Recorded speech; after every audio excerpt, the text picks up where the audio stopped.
السلام عليكم ورحمة الله وبركاته داوديال كسو دوادا برنامج كدبك هذا القيبتن waxaynu ku eegaynaa Ethiopia waqooyiga gobolka Canfarta ee dalkaasi Ethiopia waxa ka socda dagaal culus oo u dhaxeeya Canfarta iyo waliba ciidamada Tigreega gaar ahaan TPLF oo muddooyinkii u dambeeyay weeraro culus oo isdaba joog ku soo qaaday gobolka Canfarta ee dalkaasi Ethiopia maamulka Canfarta ayaa afka furtay waxa ayna sheegeen in jihooyin badan ay kooxda TPLF ka soo weerartay isla markaana dad aad u fara badan ay ku barakaceen khasaare baaxadlana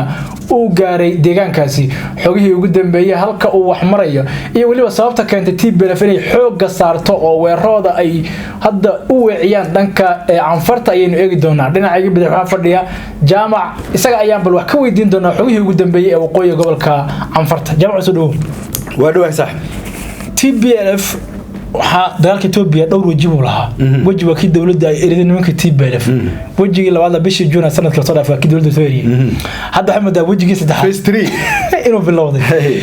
phase 3 ama wajigii saddexaad wuxuu ku bilowday Canfartii bal Canfarta ka waran iyo halka uu wax marayo iyo waxa weeye dagaal ku socda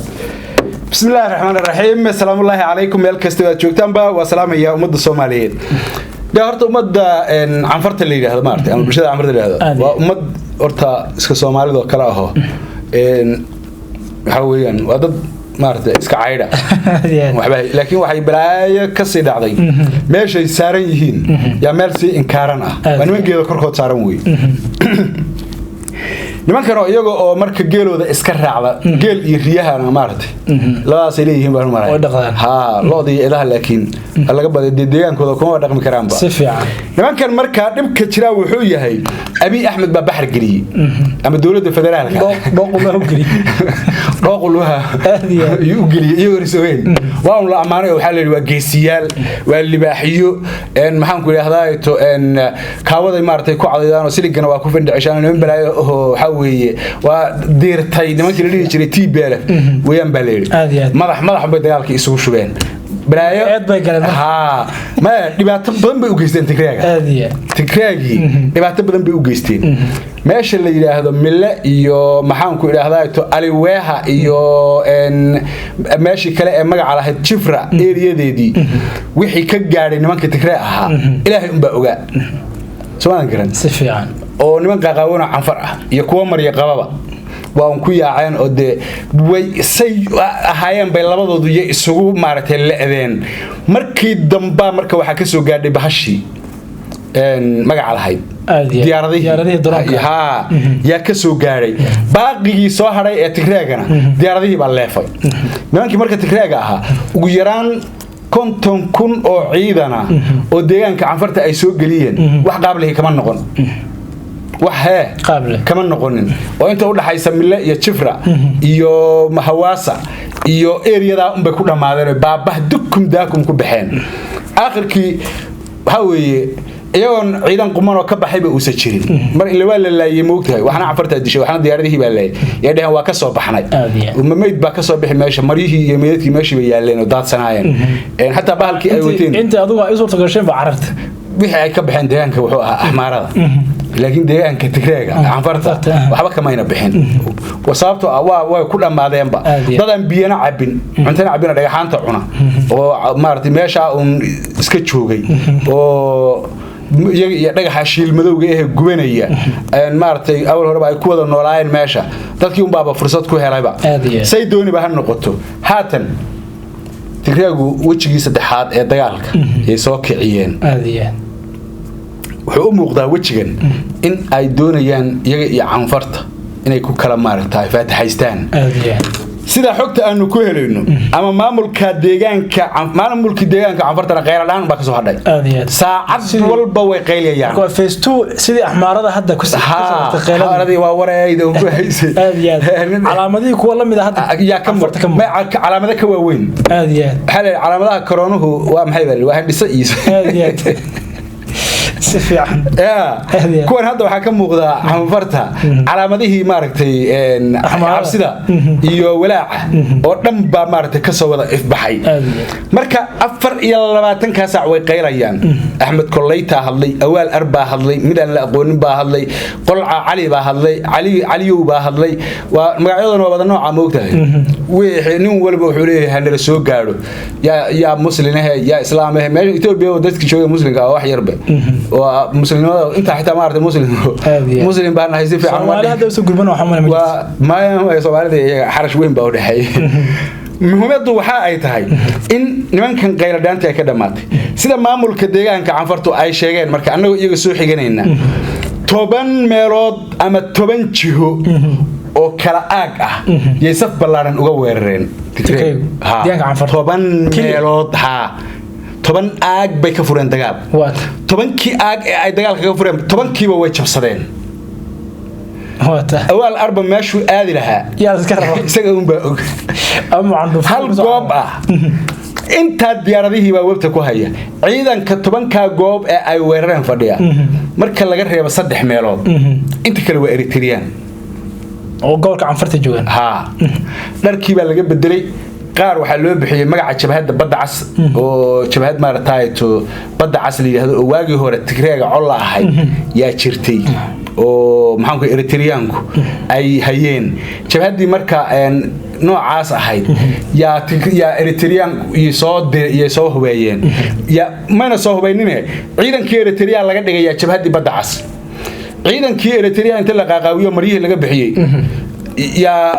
waxa la geeyay jiida hore ee maartay goobihii dagaalku uu ka socday wixii marka nimankan waa niman isfahmay weeyaan Tigreega iyo Eritreanku waa laba noo walaala away waa laba hooyo wada dhashay midba dhinac joogo Soomaalian garan oo isfahmaya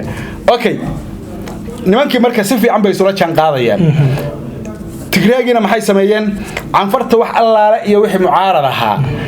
inta isugu yeedheen oo hubeeyeen madaxweynihii hore ee deegaanka canfarta iyo taliyihii hore ee ciidanka deegaanka canfarta iyo qabaa'ilkii canfarta qaybo dhan oo kamid ah inta hubeeyeen bay magac u bixiyeen waxay dhaheen jabhad balaaya ka dhacday yaa tihiin hubkii rasaastina waa ka beebeeyada naqaata canfar ma beebee bay taqaanaa marka beebee mar rabna waxay dhaheen noo badiya baal Kuuriyaanka marka tii beelaf ka garab dagaalamaya ka barbar dagaalamayaan ما aha ciidanka meesha soo galay ma aha ciidan yaani Tigreeg kaliya ah oo yaraan dhowr kun 5000 6000 oo maxaa ku jira jabhad ah iyo qabaa'ilo canfar ah oo iyaguna gooni u hubaysan qabaa'ilada wax tirsanay marka qabaa'ilada caraysnaa oo dhan iyo jabhadihii maamuladii siyaasiyiintii caraysnayd iyo qabaa'iladii caraysnaa wixii oo dhan bay hub iyo rasaas ka buuxiyeen canfartuna 8 jir meeshu ku gaaro waa dagaalyahan markaan la saxqiraynin waxa weeyaan waa ummad waxa weey de meesha albaabkii jaxiima ku yaala leeyahay soo meesha taqtaqdo Soomaaliya buuraha gubanaya waxa leeyahay waxa ay carabtu u taqaanaa baabu jaxiima albaabkii jaxiima laga galahay weeyaan bay yiraahdaan meesha waxa weey marka waa meel iyada iyo dadkeeduba ay wax kala yihiin qofka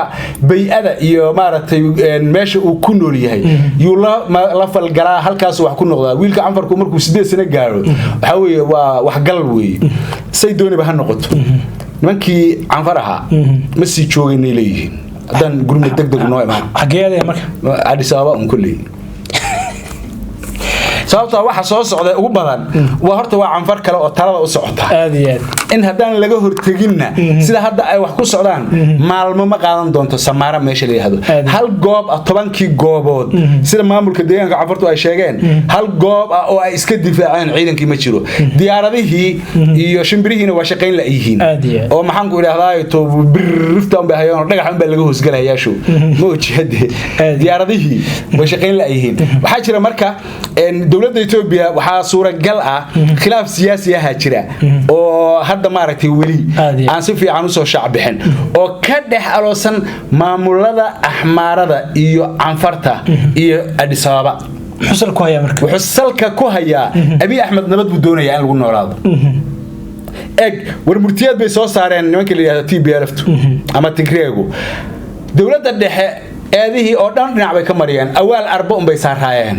caradooda oo dhan canfarta ha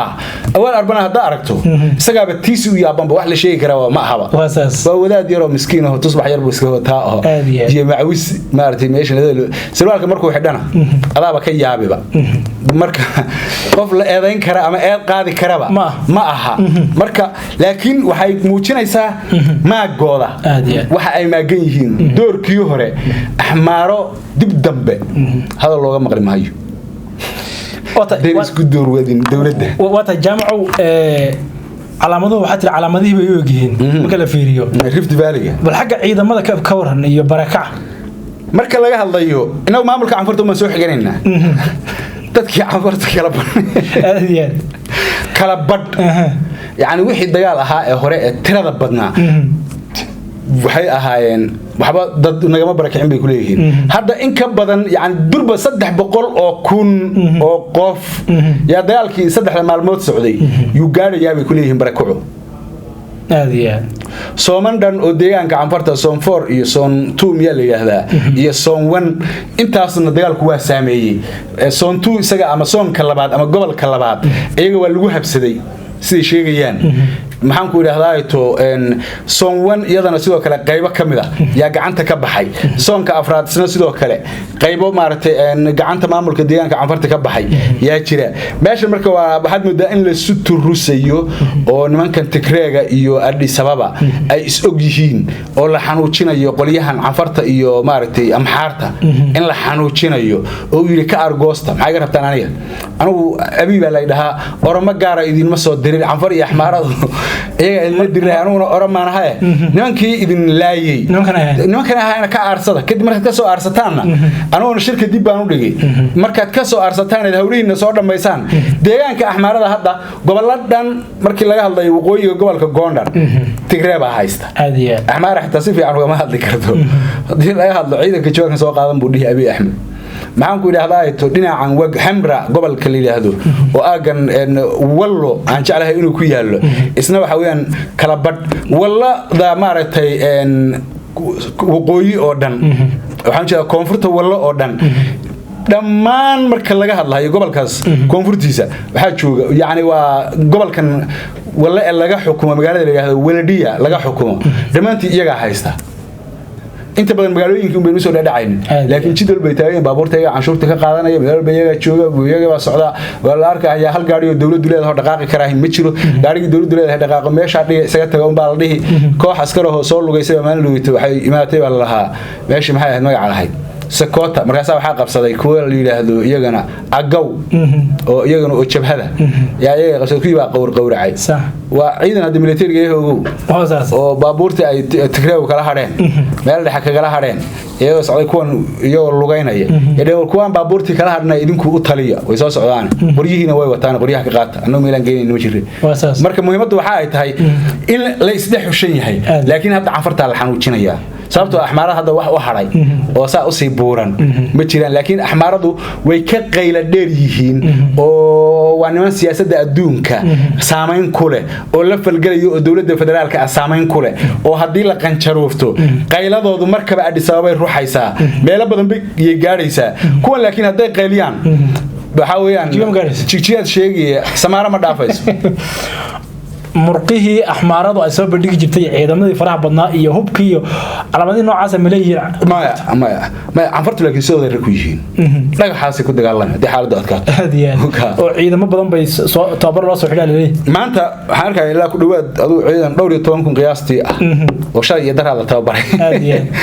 qeyladu bilaabatay ay tababareen iyo maartay durba maanta iyo tababar u soo xidheen oo gaardiyahayay oo kaale arag oo maartay wakaasa muhiimadda marka waxa weeye dabka Itoobiya wuu shidan yahay afar marka waxay galabsatay waxa weeye qaybtii labaad Abiy Ahmed amaanti Abiy Ahmed iyo Itoobiya ya amaanay aad u amaanay oo waxa la yiri waxa lagu jabiyay nimankii qolcaha watay ha ya nimankii baabaha ka dhigay baa balaaba waxa afkooda ku hadlayeen moogtahay maxaan ku dhahdaa aad loogu amaanay intii baa marka Tigreeguna de wax weyn baa ku gaaray meesha aad iyo marka labada argoosanay hadda ha way ما راعي تاريخ ذا كمان يكون دران عفرتها ما زال جامعه وتهي دوليال انت زينو كسو افمرنا قدب muuqan tan iyo kulan dambe waxaan idinku dhaafaynaa sidaas iyo nabadgelyo